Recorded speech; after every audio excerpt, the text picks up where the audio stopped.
Hi guys, my name is Anastasia and welcome back to my channel. In today's video, I will be telling you guys how you can get a teaching English job in South Korea. I will be telling you guys about the process plus the documentation that you need. Now, before I get into the content of this video, I need you to be very sure that this is what you want to do. Are you ready to come live abroad? Are you ready to leave your family and start a new life in South Korea?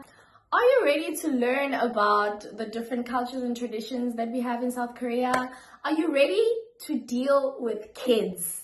So those are some of the questions that you should ask yourself. And if you have answered them and you were just like, yes, this is what I want to do, then stay tuned to this video. I'm going to be telling you about the process plus the documentation that you need. Now, the first thing that you need to have is a degree. I have a teaching degree. I did not specialize in English, but that was good enough. Okay, so do you have a degree? And yes, it can be a degree in psychology, can be a degree in engineering, it can be any degree, just as long as it's a degree. Okay, so if your degree is not a teaching degree, then you need to go do a TEFL certificate. In my description box, I've put down links on where you can go to just get a TEFL certificate. You need a 120-hour English certificate so that you can be eligible to teach English in South Korea. That's if you have a degree other than a teaching degree. Okay, so I have a teaching degree, so I didn't have to do all of that. Okay, got it.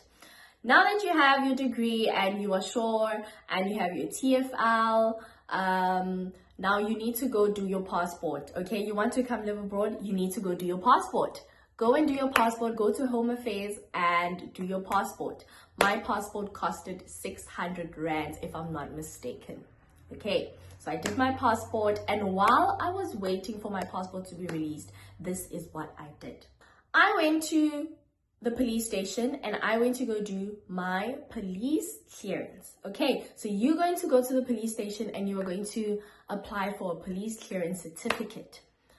They're going to take your fingerprints and then they're going to examine whether you have a criminal record or not, because it's very important. You can't come to South Korea if you have a criminal record. It is 170 rand, if I'm not mistaken. That's the amount that I paid.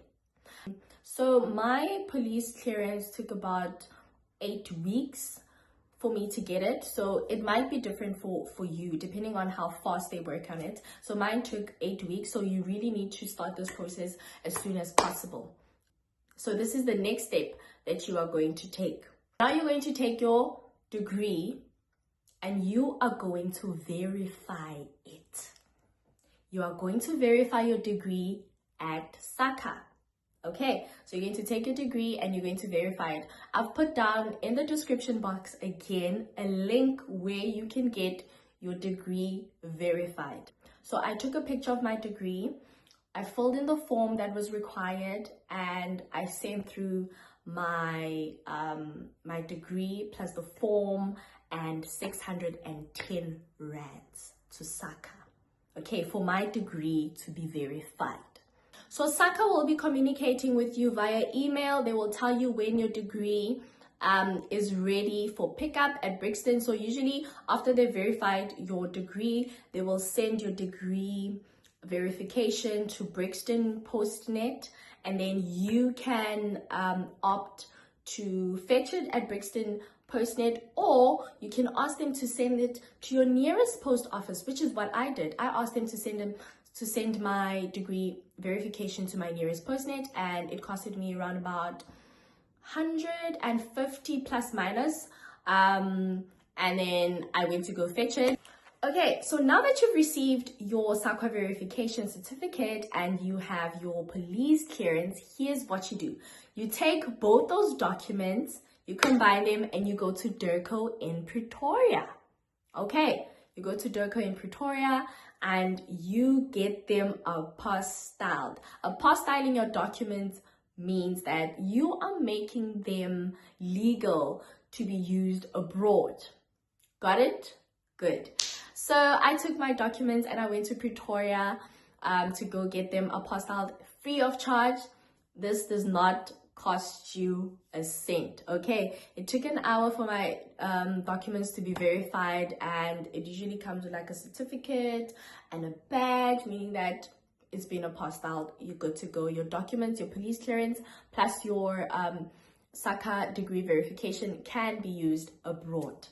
Now that you have both these documents apostilled, what's next? Now, the next thing that you want to do is prepare an introduction video that is less than 2 minutes. Okay, in this introduction video, you just tell them who you are, and you just tell them why you love teaching and why you want to come to South Korea.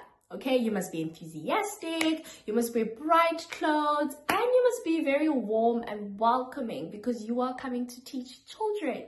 You know, so they want to see that the person that they are hiring is very energetic. So it's very important for you to be very energetic in those videos. I will do a video about introduction video, maybe after this video. Okay, so subscribe to my channel.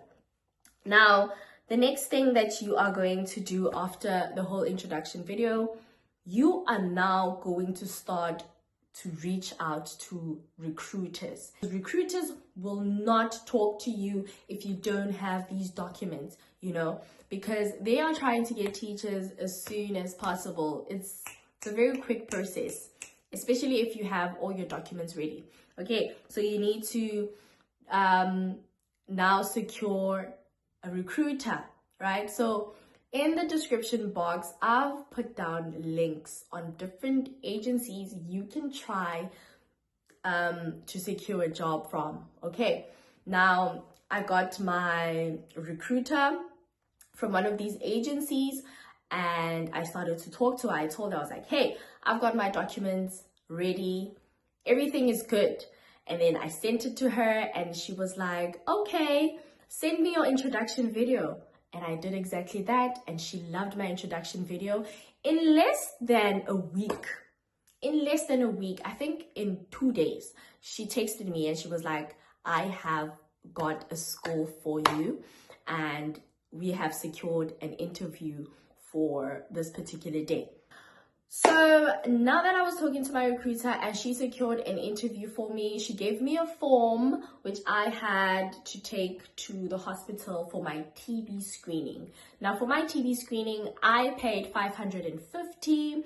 It's going to be different for you depending on the hospital that you go to. So you should budget around about 500 to 1,000 for your tuberculosis test, depending on the hospital that you go to, because the private hospitals can be very pricey.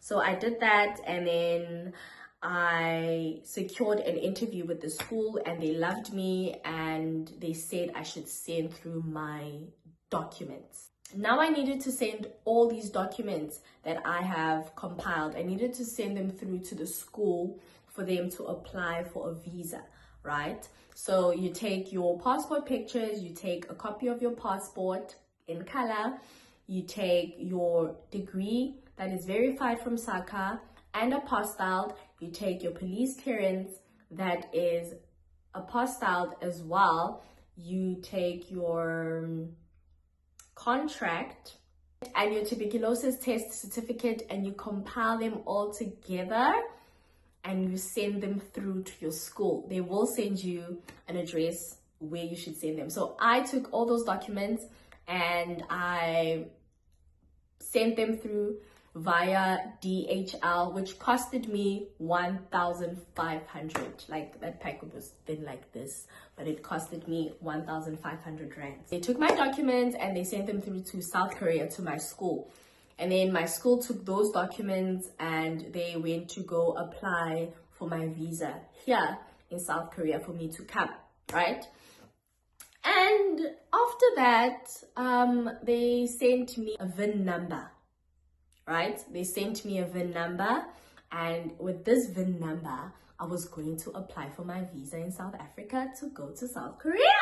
So now that my VIN number arrived, I took my VIN number. It comes in a form, and I took that. I took my contract as well as other forms that my recruiter sent me.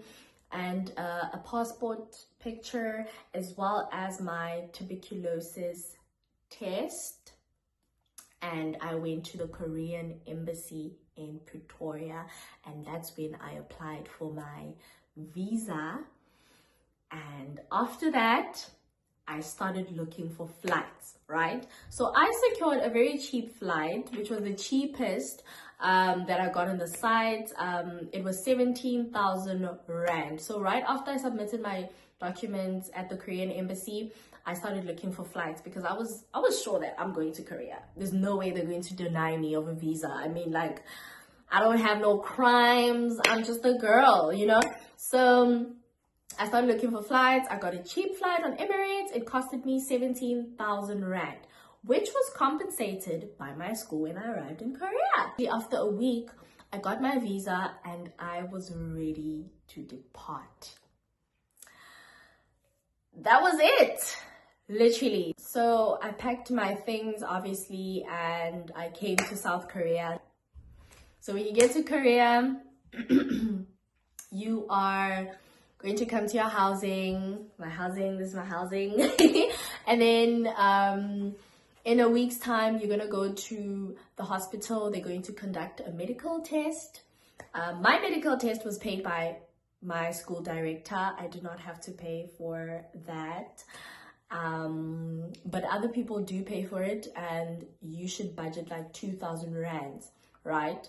And then yeah, I did my medical test, and then I also did my ARC. I will put down how much my ARC card was.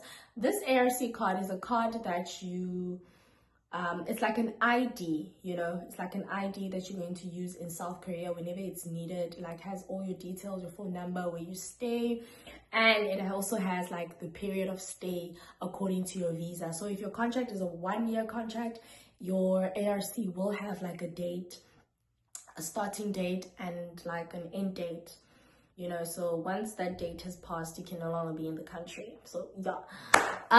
So yeah, guys, that's the entire process that I took, and the process was tedious. It was exhausting. This is where I am right now. I'm in Korea, you know.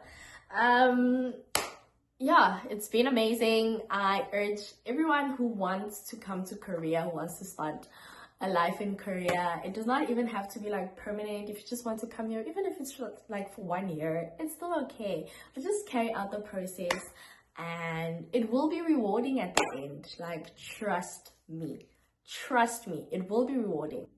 I hope I helped you to understand what really goes in when actually applying for jobs this side, and the documentation that you need. This video was merely about documentation and prices, and I hope it will help you to be able to like break down the cost as to how much you will need.